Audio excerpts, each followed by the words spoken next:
What's on your mind, ABQ? We have customer stories every month at our monthly staff meetings, and I think I've cried at 80% of them. What's happening in your neighborhood, ABQ? The Huning Castle Country Club neighborhood, they wake up and think, gosh, there's a lot of filming going on here, and maybe we're cool with that and maybe we're not. What are you doing, ABQ? So right now we're sitting in the cage. The rage room, we give you some protective gear. We send you into a room with a crowbar, a pipe, and a mallet, and you get to just break shit. That sounds like a really good time.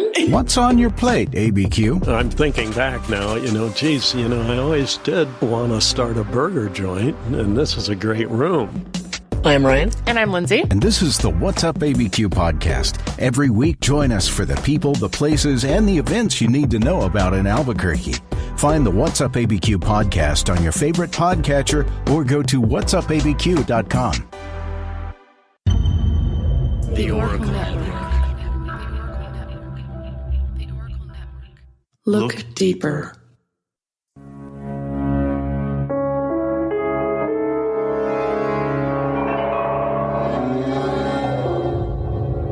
This is True Consequences, a true crime and mystery podcast with stories based in New Mexico in the American Desert Southwest.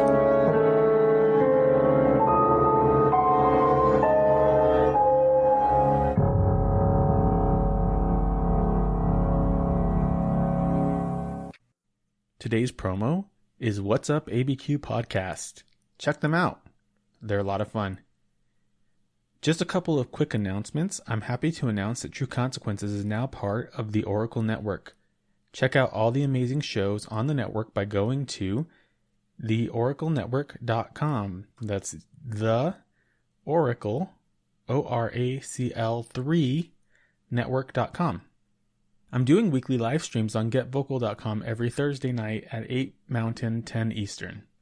I will be discussing episodes, doing Q&As, and I will even have some special guests on. Come hang out with me on GetVokl. Oh, and did you know that I have True Consequences merch? Get your La Llorona shirt or your True Consequences hoodie today. You can find links to my merch at trueconsequences.com. If you buy any Justice for Jacob item, half of the proceeds go to the New Mexico Coalition Against Domestic Violence. And finally, I'm launching a new podcast that will start at the end of the current season of True Consequences. The show is all about the paranormal in New Mexico and the surrounding areas. I will be joined by my co-ghost, Alex, and the show is called Dos Pequeños. Find us on Instagram, Twitter, and Facebook by searching for DOSSPOOKQUENOS.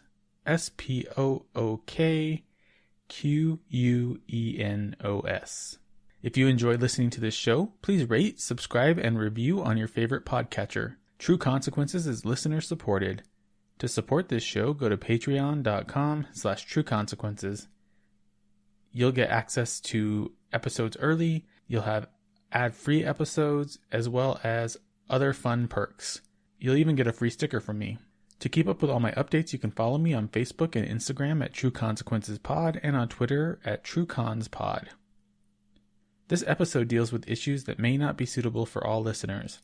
It discusses domestic violence and murder. If you or someone you know is a victim of domestic violence, please call the Domestic Violence Hotline at 1-800-799-7233. You may remember my friend Edna from part 2 and 3 of Jacob's story. Edna had come to know a person named Patricia Platero as she was working with her to try a domestic violence case against a man who had beat Patricia up. Edna was very connected to this case, both personally and professionally. And while recording one of Jacob's episodes, Edna brought this case up and I asked her if she'd be willing to share it on True Consequences. I'm so grateful that she agreed to share this story. It's heartbreaking, and it's still unsolved. If you have any information related to the death of Patricia Platero, please call Crime Stoppers or go to p3tips.com. So today I'm joined by Edna, and we are discussing the unsolved murder of Patricia Platero. I am Eric Carter-Landin, and this is True Consequences.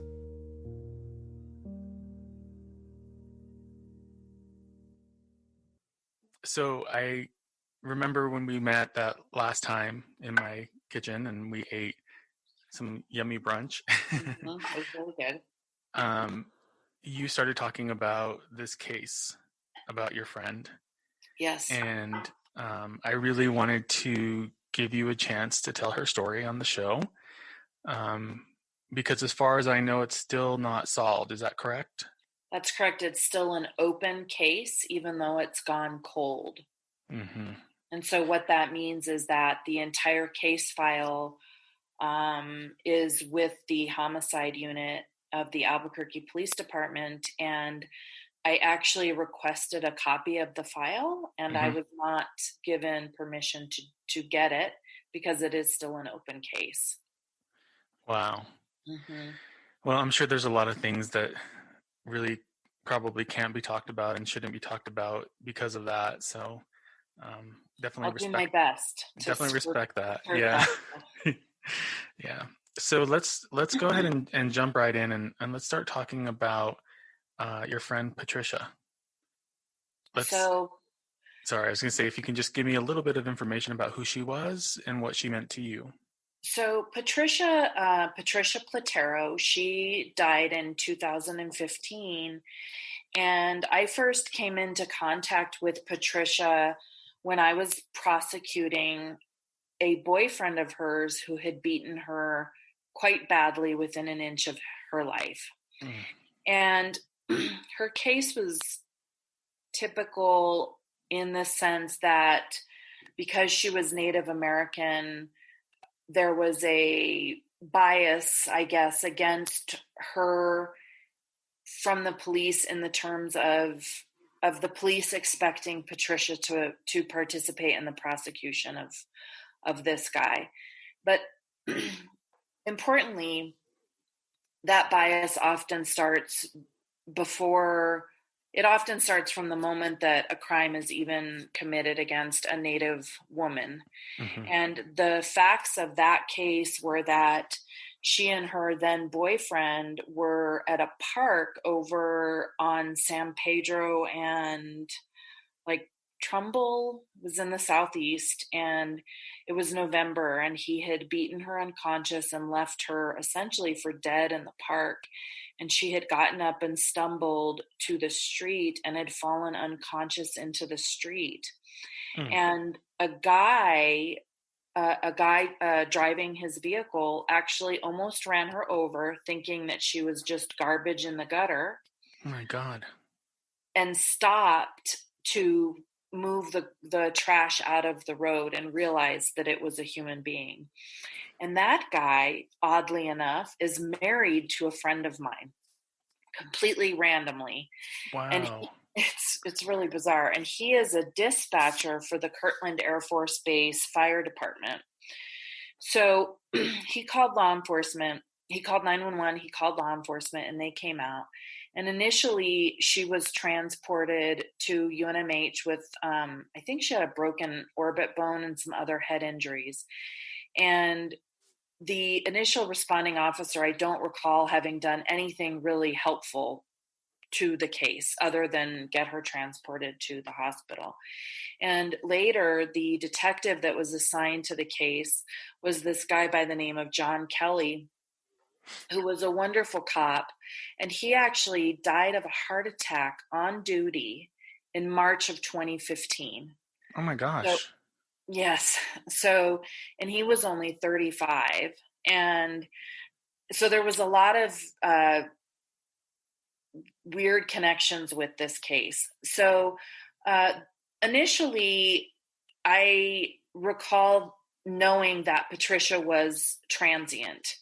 Mm-hmm. And obviously with our Native transient population, they were any victim or any person involved in crime, either as a victim or a witness, would be notoriously difficult to get a hold of because of the nature of the population.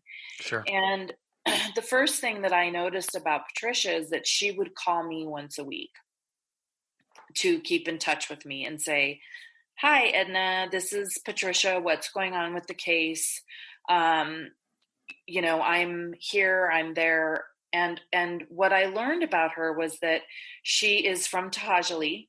Mm-hmm. She is Navajo. She's Dene, and her family is the the Plateros, the band, the Plateros, and she actually played the drums for that band when she had been younger. I don't recall how old she was when she died, but she was a musician, and she was also a jeweler. She was a great jeweler, from what I understand. Yes, an incredible jeweler. And her mother is Fanny Platero, who is also an incredible jeweler.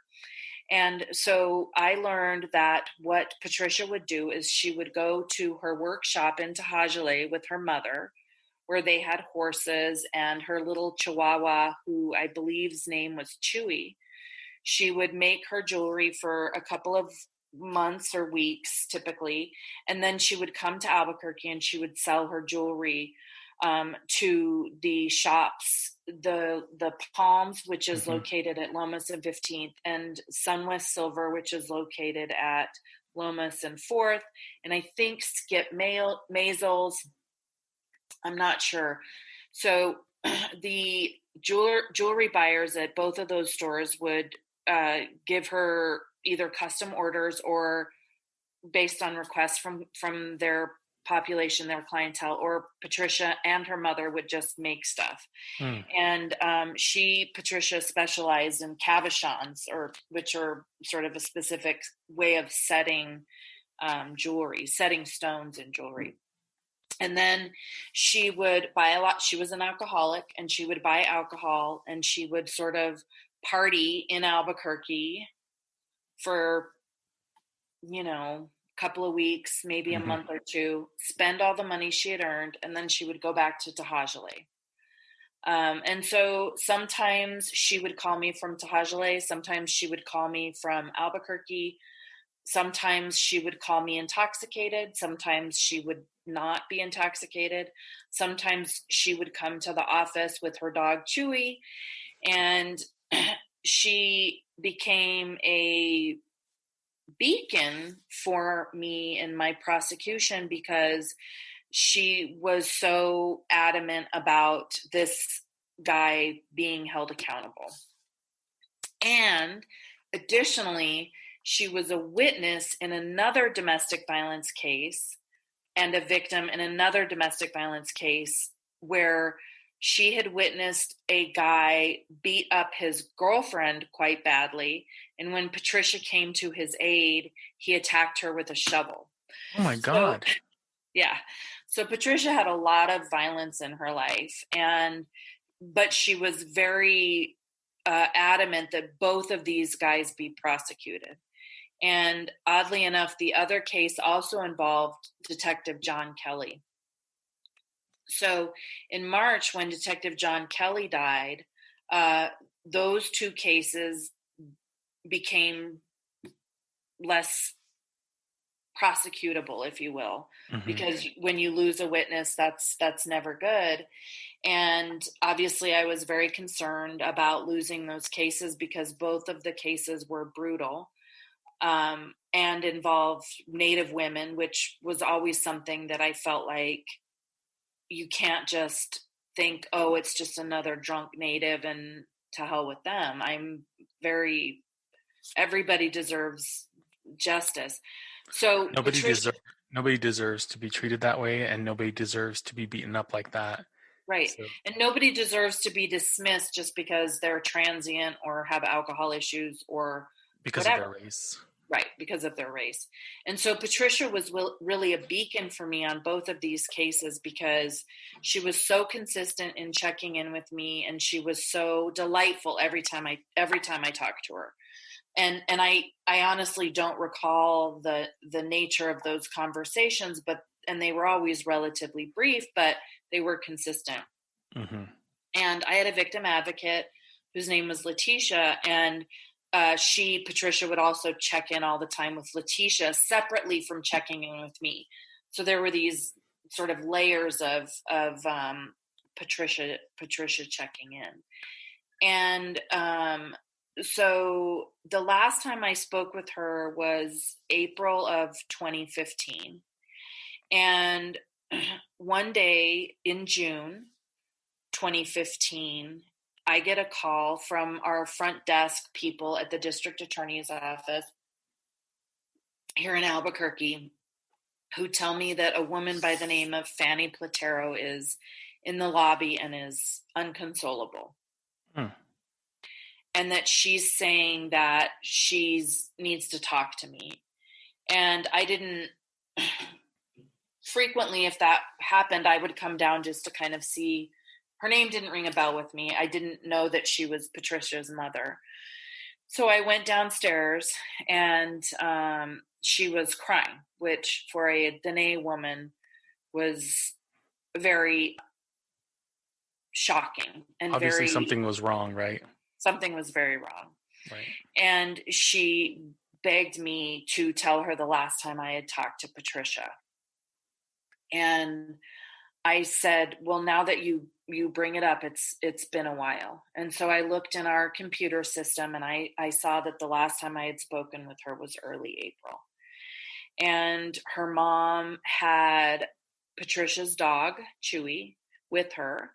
And she said, there's no way, something's wrong. Patricia would never leave Chewy. Patricia would never leave Chewy. And Patricia would never not keep in touch with you. Mm-hmm. And so what I gleaned from that is that Patricia had spoken to her mother about the cases, I assume, or me and Letitia, but nonetheless, her mom knew where to come. So I talked with her and she said that she had tried to report her missing in Tahajale to the tribal. So Fanny does not live on the reservation. She lives on the corner, like just off the reservation. So she had tried to report Patricia missing to the tribal Navajo Nation tribal police, and they would not take a report because she doesn't live in the Navajo Nation. And Bernalillo County Sheriff's Department would not take a report because so that part of Tahajale where she lives is in Bernalillo County. Bernalillo County wouldn't take a report because they wanted Navajo Nation to take a missing persons report. And APD wouldn't take a missing persons report because Fanny had last seen her at her home in Tahajale. And so in April, and this was June. And so Fanny was desperate for me to help her simply file a missing persons report. Sure. And I knew that I might be met with the same sort of resistance from the jurisdictions. And so what I did was I asked her mom sort of how much of her steps Fanny had been able to recreate. And Fanny told me where Patricia had sold her jewelry. And so I went to the Palms and I went to Sunwest Silver. And of course they all knew her and all had agreed that they had not really seen her since April. And we were able to conclude that the last time she had been seen was in Albuquerque. And so sequentially, I don't recall exactly what I did, but I don't remember if I made the report or if her mother made the report, but I talked with a police officer by the name of Dan Torgrimson with APD, and he's with APD Missing Persons. And he agreed to take, I believe he took a report, but he made missing person flyers. And then I cashed in a chit with a friend of mine who's actually now an investigator with the district attorney's office, who then was running the Bernalillo County Sheriff's Department's ghost unit, which did a lot of stuff with cell phone data. And I asked that person to swear out a search warrant on Patricia's cell phone so that we could try and pinpoint her last known location. And between myself, Detective Torgrimson, and Detective Hartsock, we did that, and her cell phone had last pinged on the west side of Albuquerque at the end of April or early May, and then had died. So her cell phone had died, was no longer charging, no longer pinging. Mm-hmm. And but at that point, there was no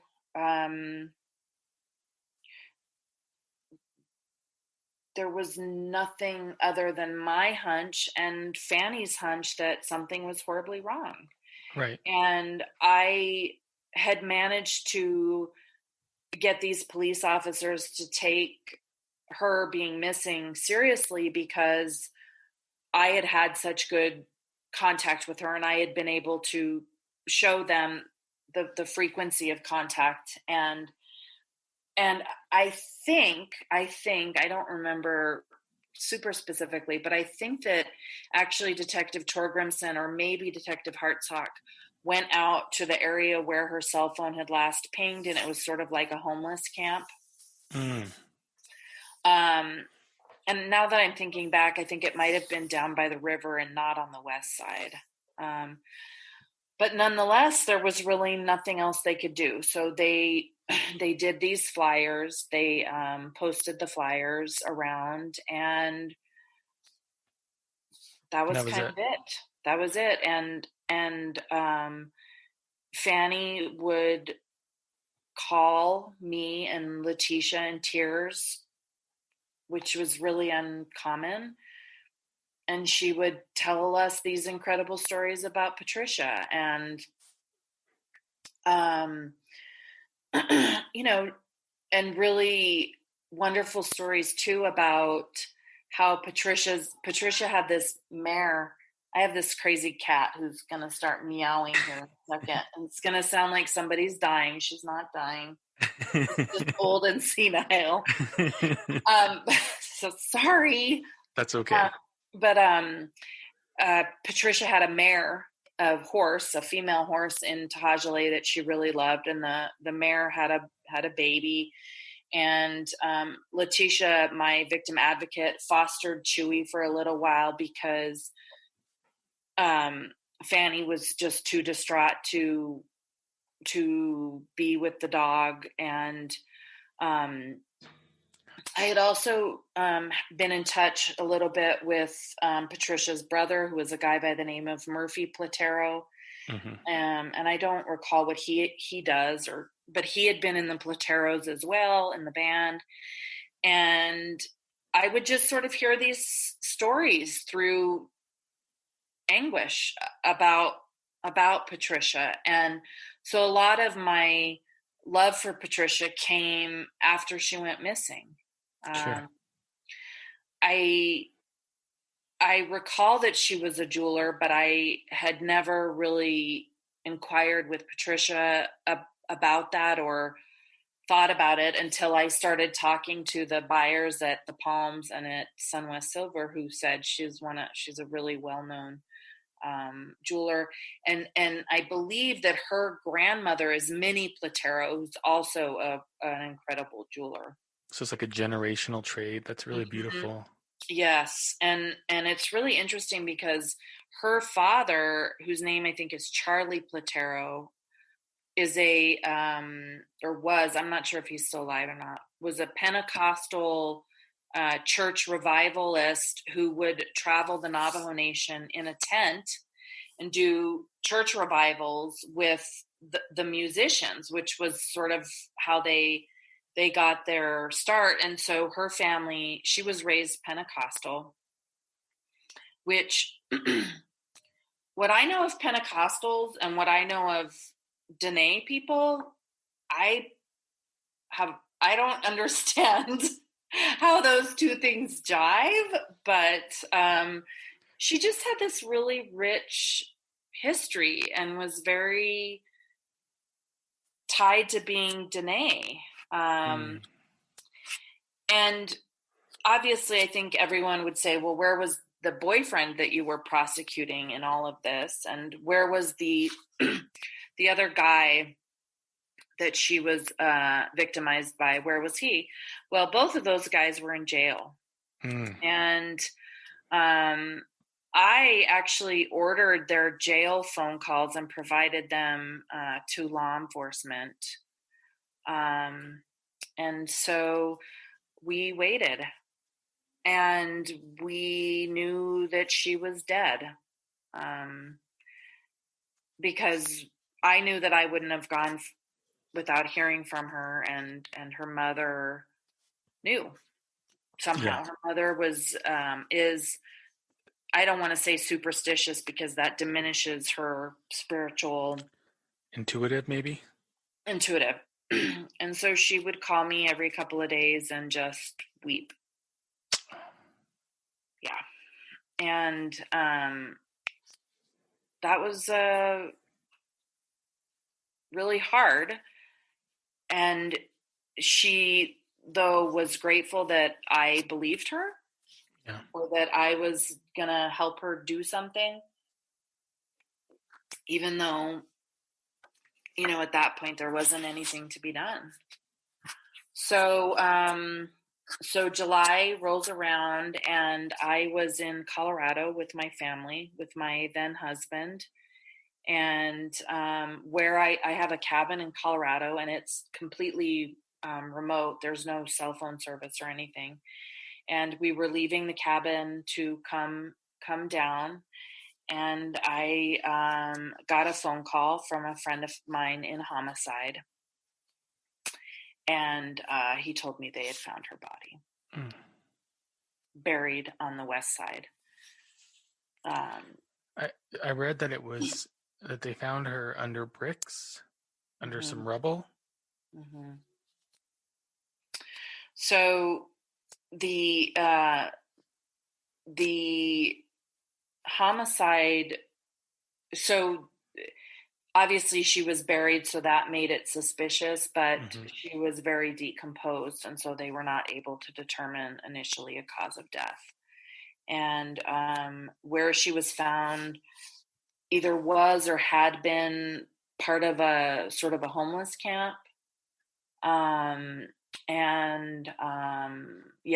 I believe somebody with the dog had found her.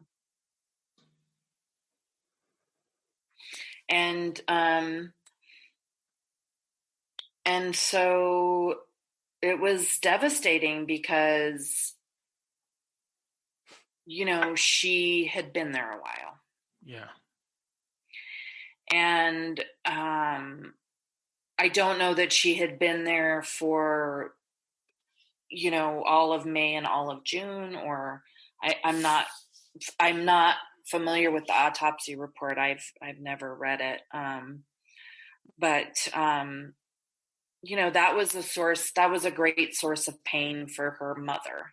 Sure. To think that, because the Dene culture is very specific on how the dead should be buried. And that scenario, knowing that information, was very, very, very upsetting to her mom.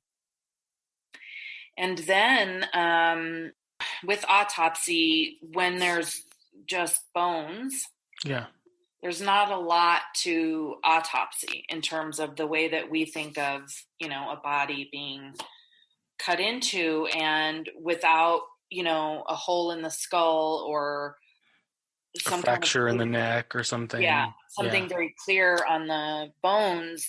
You can't determine the cause of death. And so what I know collaterally is that her body was sent to, I believe, the FBI, or maybe a forensic pathologist looked at her body and then ruled it a homicide. But I don't know what the findings were that made it a homicide, but it was a homicide. And then finally her mother received her body back. And because at that time her death had not been ruled a homicide, Patricia was not, or her mother was not able to collect New Mexico Crime Victims Reparation Commission's funds in order to bury her. Mm-hmm. And so Letitia had previously worked as a mortician at Daniels and got them to donate everything for her burial. And her funeral was actually on October 9th, I think. Yeah, October 9th of 2015, which was my last day at the district attorney's office. And myself and the homicide detective went to her services. And her mother made us these incredible, beautiful, big blue rose corsages that I still have. Wow. Mm-hmm.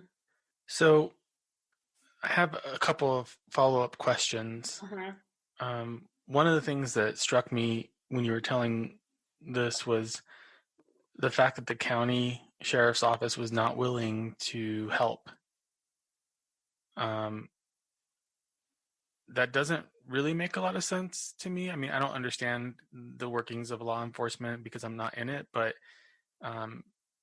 it seems pretty clear that if somebody's in Bernalillo County, like that's definitely their jurisdiction. I get the idea that it's on the border, but that just seems like, in my opinion, maybe laziness. I don't know if that's appropriate to say, but that's just what it looks like from the outside. I mean, I think that it's kind of a combination of a lot of things, which is when somebody goes missing, it doesn't necessarily mean that a crime has occurred. And so the cops really try to only focus on crimes. The area where she lives, there are many areas across the state that have this weird jurisdictional issues of, is this tribal land? Is this state land? Is this federal land? Where is this? And that's not atypical to have law enforcement as well as, for example, CYFD saying that's not our jurisdiction, that's Navajo Nation, and so there are these weird pockets all across the state where there are very frequently these jurisdictional quibblings. And Tahajali is sort of one of those areas. There's a lot of areas in Grants. There's a lot of areas up around Tesuque and Pawake that are, for example, there's a piece of property that and I think it's only 10 acres maybe, and it's privately owned, but it's really a no man's land because the state won't take jurisdiction over it. The tribal police won't take jurisdiction over it. BIA won't. So, and this family lives out there with sort of no law enforcement capabilities. So, wow. So those questions are always sort of out there. And, but I also think that a component of it was, well, this is just a drunk Indian. Right. Who goes back and forth from Tahajali to Albuquerque, and she's drunk somewhere. She'll turn up when she sobers up. This is the kind of stuff that drives me nuts. Yeah. The attitude of, oh, it's just a sex worker. Oh, it's just another drug addict. Oh, it's just another alcoholic. No matter what somebody's going through in their life, no matter what they're dealing with, it doesn't excuse horrible things happening to them. They may put themselves in precarious situations, but it still doesn't mean they deserve to be murdered and forgotten about. Mm-hmm. Well, and I think too that what I'm really feeling about COVID is that we are seeing the hundreds of years of institutional racism that is wiping these communities out. Yeah. And people can say, oh, well, natives drink and that's why they're more susceptible. But I think for our native communities, alcoholism was not a choice, right? It was something that was introduced to them and was put on them by our history against native peoples, by our colonization of these communities. And so while those things may be true, that natives suffer alcoholism higher than whatever other population, I don't know the statistics on that, but to me, the first question is, whose fault is that? And part of the answer is it doesn't matter whose fault it is, right? But the other part of it is that it's not their fault. And like, if we cannot, and this probably sounds really paternalistic, but it's disturbing to me that we have created this white kind of Western civilization and expected these tribal communities to fit into it. And then when they struggle within it, we're like, well, you're an alcoholic. I don't know what to fucking tell you. And like, we have to take responsibility and say, yes, it's important that cops on the street care about another drunk Indian, but what is the bigger question? And it's racism. It's a lot of things. There's a lot to unpack, and I'm certainly not qualified to do that, but why not? Well, because I don't feel like I'm educated enough about all of it. I've learned a lot on this show and talking to people, and I've known a lot just growing up here, but I honestly don't feel like I am qualified to say what's going to fix that, because I don't know that anybody has that answer. But I know that I think you're right. The hundreds of years of oppression and neglect and trauma, and also wanting them to, like you said, conform to what we have, but also like not allowing them to do that as well, and saying, to a certain extent, you're a sovereign nation, but that's only as far as I think that makes sense for me. And then until that point, then I'm going to be in control.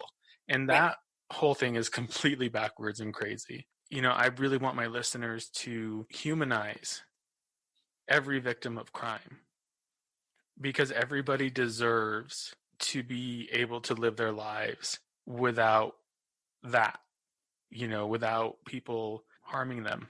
And if people do harm them, then they deserve dignity and they deserve justice, and they don't deserve to be treated like crap because they're a victim. Patricia can't speak for herself anymore. No. And she didn't deserve what happened to her, no matter what her circumstance was. So it's probably going to sound really preachy, but I'm very passionate about this, you know, being somewhat of a victim myself. I hate that word, but, you know, I want everyone to see that these are people, and Patricia meant something to a lot of people, and people loved her and they miss her now, and that shouldn't be discounted. And she was me on a different day, right? I mean, there, you know, I don't necessarily believe in God, but I really believe in like, there for the grace of God go I. Go I, yeah. And she was very resilient, and she was very, you know, she would. I think that one of the things that we discount it is the ability of people with drug and alcohol problems to understand that they have a problem, right? Yeah. You know, that somehow we think that they don't know. or that they have a choice, like they could just could just decide to stop. Yeah. You know, and so she was very I don't want to say that she was unashamed, because I think that she was ashamed, but I think that she honored her own resiliency, and that is what led her to keep in touch with me, and that is what led her to be this very consistent person, even in the face of this kind of thing that people want to use as an excuse to disregard everything about you. That was remarkable to me. That is why she always stuck in my memory. I mean, even before her mom came into my office that day, that you can be in the presence of greatness and witness these kind of real truths about people's core in the middle of just sort of chaos and homelessness and abuse. You know, she was somebody who was abused by everybody she came into contact with, you know, but she chose to come. She would choose to come into town. She would choose to kind of hang out with this, like the transient Native population she was not homeless, right? She was transient, but she hung out with a homeless population that was more, that couldn't go back to the reservation or chose not to. And in that, she walked between these two worlds very consciously. And I doubt she wanted to be an alcoholic, but she sort of bargained it. She had her own way with it. And it's like she accepted that was what was happening and tried to make the most of it. It sounds like. And and she still was in touch with all of this kind of family support that really was unique. Yeah.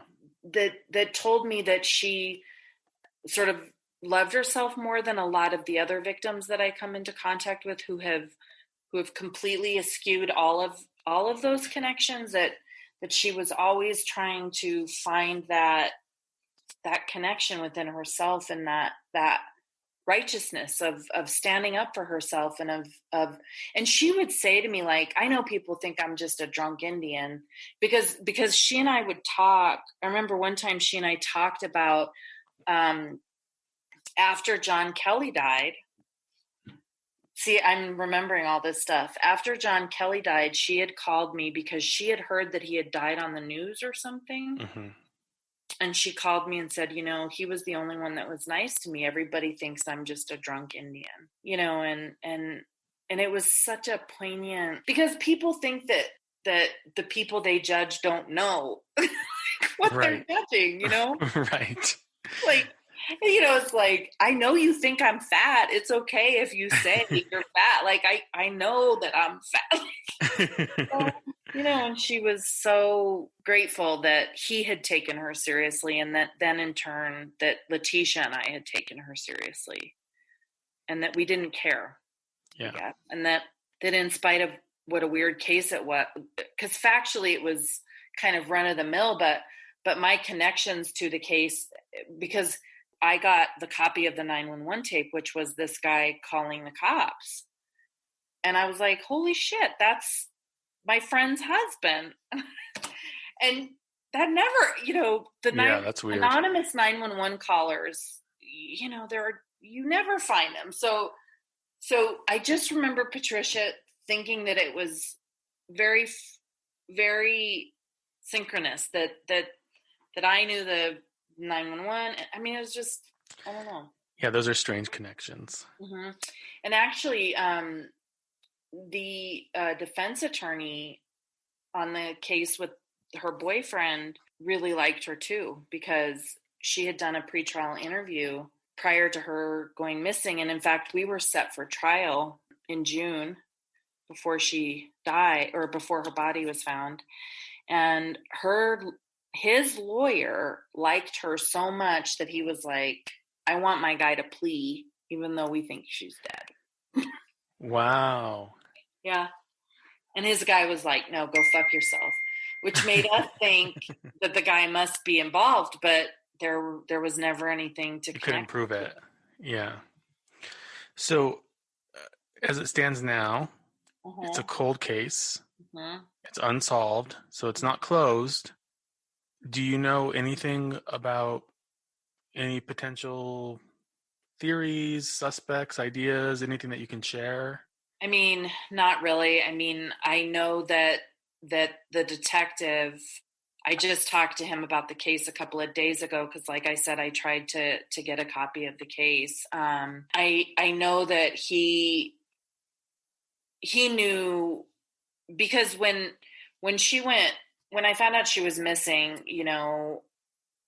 I had told everybody in the homicide department, like, I want you to call me if you find her. Mm-hmm.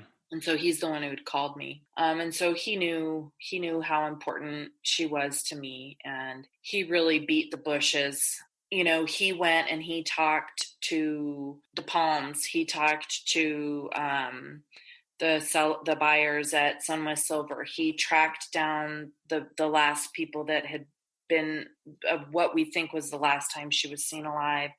And he really followed every lead that he could, and they all kind of fizzled out. And I know that he left homicide actually shortly after that. And he and I still talk about how much the case breaks our hearts. Yeah. And actually, I just, so Letitia still talks to Fanny.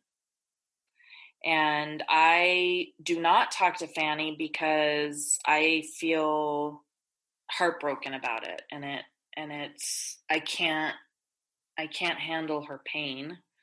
But I just sent her a long letter and some of my daughter's really bad preschool artwork and some masks. Oh, nice. Yeah, and Tahajali just last week. And so she just had her gallbladder out. Her mom did. Or had gallstones or something, I'm not sure. Oh my gosh. Yeah.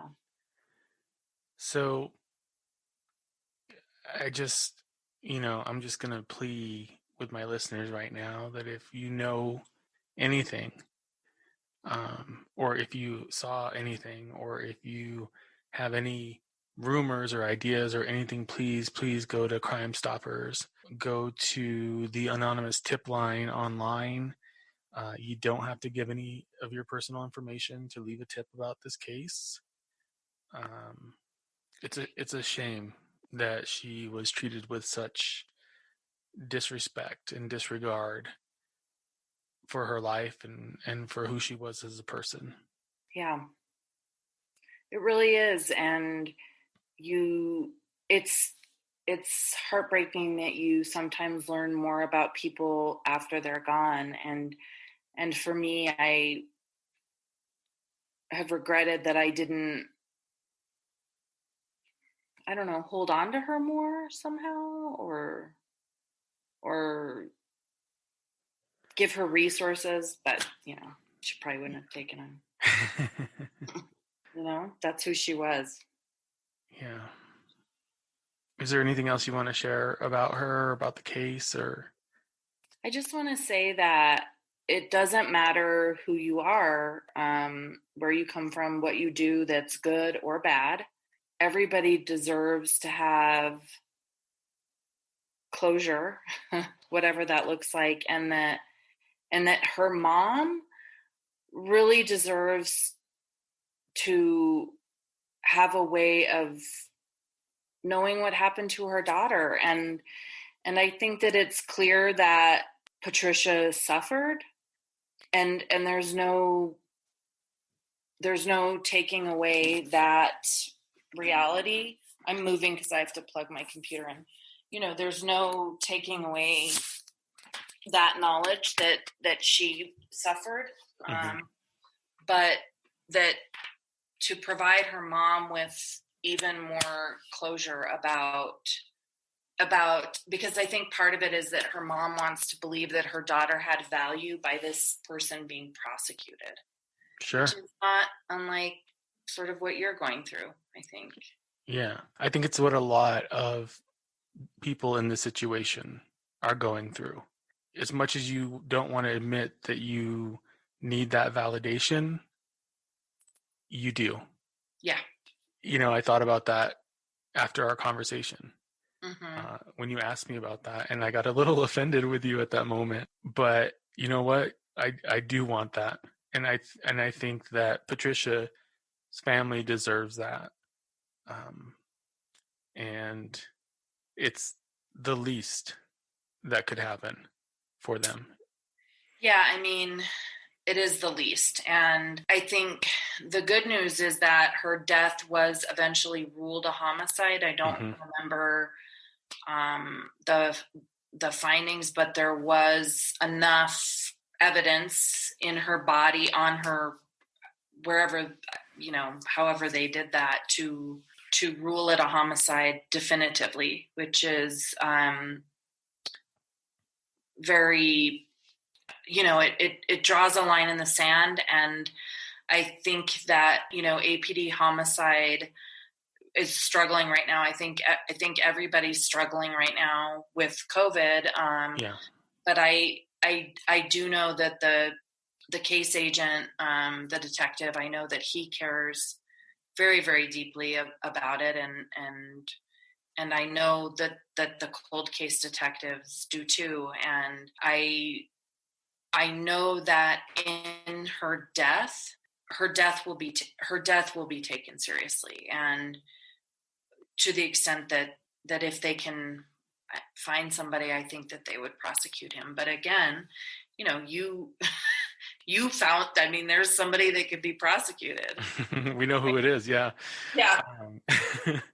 Well, so maybe that's just me being naive. I don't know. Well, let's hope that that's the case. And let's hope that I agree. I think it's good that it was ruled a homicide in the sense that now there's no statute of limitations. And now for as long as this case is cold and open, there's an opportunity and there's a chance that it could still result in some sort of action. Yeah. So let's hope for that, I guess. And I just want to say one more thing, just a little shout out. So today is May 9th that we're recording this. Yep. And today is the 9th anniversary of a homicide of a woman by the name of Leah Sanders, who was killed by her boyfriend. And it is the homicide case that made me quit smoking. Really? Yes. And so I still keep in touch with Leah's mom, who's a delightful human being by the name of Zinta, who lives in California. And so her murderer, Leah's murderer, is in prison. Woo-hoo. And I prosecuted him. And so every May 9th comes along and I think about Leah and her mom. Yeah. Well, here's to Leah. Here's to all the victims of domestic violence, and to Patricia and her family, and to everyone else still seeking justice in New Mexico.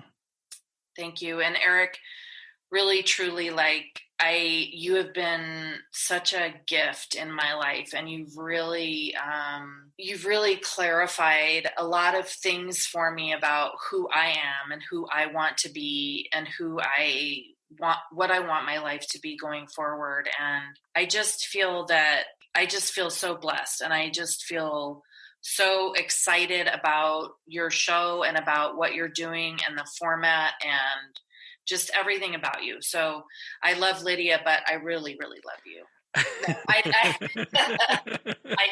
It's just been such a blessing. Thank you, Edna. And I, again, can't thank you enough for your help. And I know we're still working. Yes. We might have a little bit of wind taken out of our sails because of the coronavirus, but I am looking forward to what else we can do together. And likewise. Yeah. Well, with that, I want to thank you for joining me, and I want to thank my listeners for listening to Patricia's story. Again, if you know anything, or if you know anyone who knows anything, please urge them to call Crime Stoppers or submit an anonymous tip online. And with that, stay safe, New Mexico. Thanks again for listening to True Consequences. Follow us on social media, on Instagram and Facebook at True Consequences Pod, and on Twitter at TrueConsPod. True Consequences is hosted, written, and produced by me, your host, Eric Carter-Landin. Thanks for listening, and stay safe, New Mexico.